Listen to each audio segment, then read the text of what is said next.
네, 안녕하십니까. 예. 부산대학병원 내과의 조봉재입니다. 예. 저는 주로 대장 항문암을 주로 수술하고 치료하고 있습니다. 이제 제가 이제 막 전공의를 하거나 할 때까지만 하더라도 뭐 3, 40%, 50%이 정도를 말을 했었는데, 최근에는 뭐 항암 치료라든가 수술 기술이라든가 이런 게 많이 발전해서 5년 생존율이 한 70% 이상 그렇게 잡고 있습니다. 전체적으로 봤을 때. 우리나라에 아직까지 그 국가암 검진상에는 대장 내시경 자체가 처음부터 포함되어 있지는 않습니다. 그래서 그 항문에 이제 병 검사를 통해서 피가 있을 경우에는 대장 내시경이 이제 적응이 돼서 하게 되는데요. 실제로 이제 공고사항은 50세 이후부터는 대장 내시경을 뭐 할 수 있으면 하라 되어 있고, 최근에는 이제 젊은 연령층의 발병이 많아서 40대부터는 하라고 되어 있습니다. 미국 같은 경우에는 보통 이제 굉장히 대장 내시경 비용 자체가 비싸기 때문에 한 10년에 한 번 정도 권유를 하고 있는데, 우리나라 같은 경우는 사실 뭐 대장 내시경 비용 자체가 굉장히 좀 저렴한 편이라서 한 5년 단위로 해주시면 훨씬 도움이 되지 않을까 싶습니다. 최근에 이제 우리나라 그 음식 습관 자체가 기름진 음식을 좀 많이 먹고 술을 많이 마시게 되고, 그리고 스트레스가 심한 상황에 놓이는 경우가 많습니다. 그래서 사실 젊은 30대, 심하게는 20대에서도 많이 발병을 하고 있습니다. 그래서 우리가 이제 20대, 30대는 사실 암이 발생할 거라 생각을 잘 안 하기 때문에, 그렇죠. 뭐 증상이 있어도 그냥 무시하고 넘어가는 경우가 꽤 있습니다. 그러지만 뭐 항문의 출혈이 지속적이거나 체중이 빠지거나 갑작스럽게 평소에 없던 변비 증상 같은 게 있을 경우에는 적극적으로 대장 내시경을 해보는 것이 추천되겠습니다. 특히 작년 같은 경우는 제가 일주일 간격을 연속해서 20대 후반 환자 2명을 수술한 적이 있고요. 막 제대한 환자인데 군에 있을 때 환경이 안 좋으니까 검사가 안 됩니다. 근데 그 분이 이제 변비가 막 심했는데, 본인은 그냥 단순한 이제 스트레스 때문에 변비일 거라 생각하고 그냥 검사를 안 하고 그냥 간과하고 넘어갔는데, 나중에 보니까 직장암이 발견돼서 사실 수술을 하기는 했습니다만 몇 년 뒤에 사망한 그런 경우도 있었어요. 너무 늦게 발견된 거죠. 예, 너무 늦게 발견된 거죠. 만약에 이런 증상이 있을 때는 젊은 층이라도 적극적으로 대장 내시경을 하는 게 앞으로 예후라든가 뭐 치료라든가 이런 것에 대해서 훨씬 도움이 되겠습니다. 이전에는 항문에서 꽤 떨어진 부위에도 우리가 항문을 없애는 수술을 했었습니다. 한 80년대, 90년대까지는. 최근에는 굉장히 술기라든가 수술기구라든가 이런 게 많이 발전해서 항문에서 불과 한 2, 3cm 정도만 떨어져 있어도 항문을 보존하고 이제 자기 항문으로 나중에 배를 볼 수 있는 그런 방법을 찾게 됩니다. 근데 이제 사실 그 직장암이 아주 아래쪽에 있을 경우에는 우리가 이제 이 수술 문합 부위를 좀 보호하기 위해서 일시적으로 인공항문을 뺄 수가 있습니다. 그런 경우에는 이제 한 2~3달 뒤에는 보통 복원을 하게 되는데요. 근데 이제 사실 이게 기술적으로는 우리가 이제 항문을 다 살릴 수가 있는데, 문제는 이제 너무 아래쪽에 있는 것을 수술해가서 이제 그 직장을 다 절제하고 살렸을 경우에는 항문 기능이 현저하게 떨어지는 경우가 있습니다. 이럴 경우에는 오히려 인공 항문보다 더 생활에 불편함을 느낄 수 있는 그런 경우도 있을 수 있습니다. 이제 대장암 같은 경우에는 보통 1기, 2기는 항암 치료를 안 합니다. 근데 이제 2기 중에 좀 재발 가능성이 높다고 있는 하이 리스크 그룹이 있습니다. 그럴 경우에는 이제 항암 치료를 진행하게 되고, 3기와 4기는 뭐 물론 당연히 항암 치료를 해야 됩니다. 직장암 같은 경우에는 사실 이제 우리가 직장이라는 그 장기 자체가 그 골반각 내에 있기 때문에 이 수술이 불완전하게 이루어질 가능성이 조금 있습니다. 그래서 직장암 같은 경우에는 2기부터 항암 치료를 진행을 하게 됩니다. 항문에서 좀 가까이 있는 직장암 같은 경우는 방사선 치료를 같이 동반하게 됩니다. 처음 경험이 없는 분들은 이제 그걸 뭐 조금 걱정을 조금 정도 하시는데, 주위에 누가 항암 치료를 받았던 경험이 있는 분들은 굉장히 걱정을 많이 하십니다. 부작용이 심하던데, 뭐 머리카락 완전히 다 빠지던데.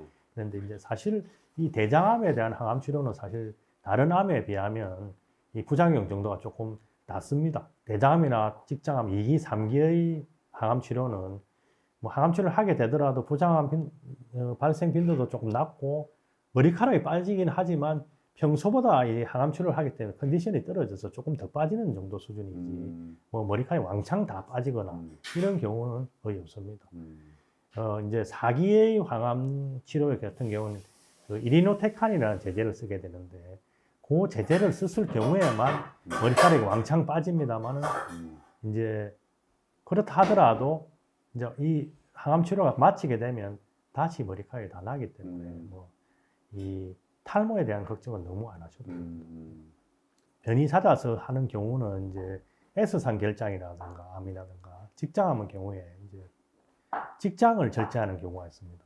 사실 이 직장의 기능이란 게 뭐냐 하면 우리가 변을 이렇게 하루에 한 내려오면 바로 그냥 장 운동 있을 때 변을 보러 가는 게 아니고 이제 변이 내려오면 우리가 한 150에서 200cc 정도 변을 좀 모아놨다가 하루에 1회 내지 2회 정도 장 운동이 있을 때 가서 변을 비우게 되는데요. 이제 우리가 이제 S상 결장암이라든가 직장암 할 경우에는 이걸 다 없애기 때문에 우리가 충분히 그 연결된 장이 늘어나기 전까지, 그러니까 적응하기 전까지는 우리가 이제 하루에 뭐 심할 경우는 20번 내지 30번 정도 갈 수도 있고. 근데 보통 이제 수술을 하게 되면 우리가 이 적응하는 기간을 보통 6개월에서 2년까지를 보고 있습니다. 그래서 7, 80%의 환자들은 돌아오게 되고 한 20% 정도는 이제 그 뒤로도 계속 하루에 한 4-5번 정도 변을 가는 적응이 안 될 경우에 그런 경우가 있고 아주 드물게는 뭐 하루에 한 10번에서 20번 정도 계속 할 수 있는 경우도 있습니다. 지금 현재 이제 우리나라에서도 적극적으로 지금 도입을 하기 위해서 지금 연구를 하고 있습니다.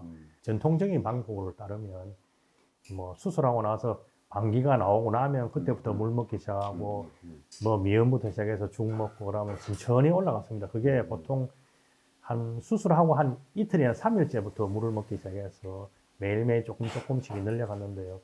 실제로 이제 외국 같은 경우에는 수술 첫날부터 물을 먹고 그 다음날 뭐 미음이라든가 해가 뭐 짧게는 한 4일, 5일 되면 일반적인 이제 음식을 먹으라고 이렇게 빨리 회복을 하게 돼요. 사실은 그 환자가 회복하기 위해서는 굉장히 먹는 게 굉장히 중요합니다. 그래서 그렇게 하고 있는데 우리나라도 아마 아직까지는 우리 전통 세대의 그 할머니, 할아버지들은 이 빨리 먹어가지고 빨리 회복하는데 대보다는 내가 수술을 했는데 빨리 먹어서 되겠나. 조금 이게 예전에 우리가 한방할 때 천천히 하던 그 방식을 조금 아직도 생각하고 계시기 때문에 빨리 드리면 오히려 좀 더 거부감을 느끼는 경우가 꽤 있습니다. 그런데 사실 환자는 빨리 회복할수록 영양 상태가 좋아지고 뭐 암에 대한 재발 여부라든가 이런 게 있어서 좀 더 유리할 수 있습니다. 그래서 최근에는 가능하면 빨리 드시고 뭐 특별한 문제만 없으면 빨리 정상 시기로 빨리 진행하기를 권유하고 있습니다. 절대적인 금기라고 할 수 있는 만한 음식은 없습니다. 사실 콩도 먹으면 안 된다 이런 이야기를 하는 분들도 있더라고요. 사실 콩이라 하면 우리가 이제 두부라든가 이런 게 굉장히 몸에 좋은 음식이라고 일반적으로 알려져 있는데 그걸 어디서 이제 자꾸 듣고 오셔서 이제 주위 사람이 자꾸 이야기하다 보니까 저는 영양은 농담으로 삼아 이거 다 제하면 흰죽하고 간장하고 딱 드시면 딱 맞습니다. 이런 말을 할 정도로 했는데 사실 이 우리가 대장암의 재발을 막는다거나 면역력을 회복하기 위해서는 사실 잘 드시는 게 굉장히 중요합니다. 골고루 잘 드셔야지. 우리 몸에 필요한 거는 탄수화물도 있고 단백질도 있고 지방도 있는데 이걸 한쪽만 탁 몰아서 드시게 되면 이 몸의 균형이 깨어지게 되면 오히려 이 면역력이라든가 뭐 회복력이나 이런 게 더 떨어질 수 있습니다.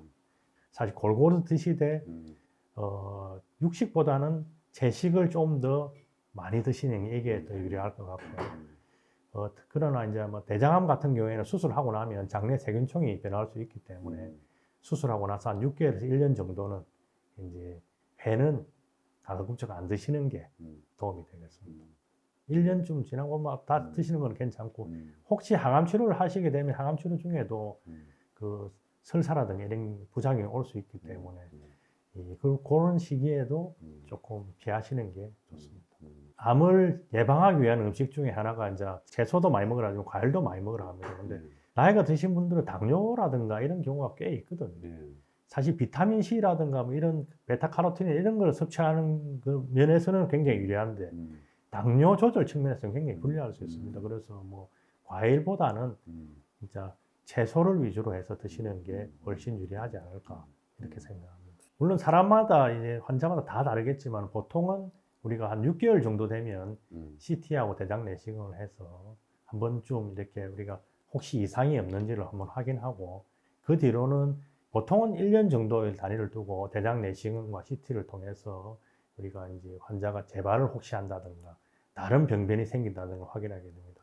실제로 우리가 경험해 보시면 아시겠지만은 대장암이 생기더라도 증상이 잘 없습니다.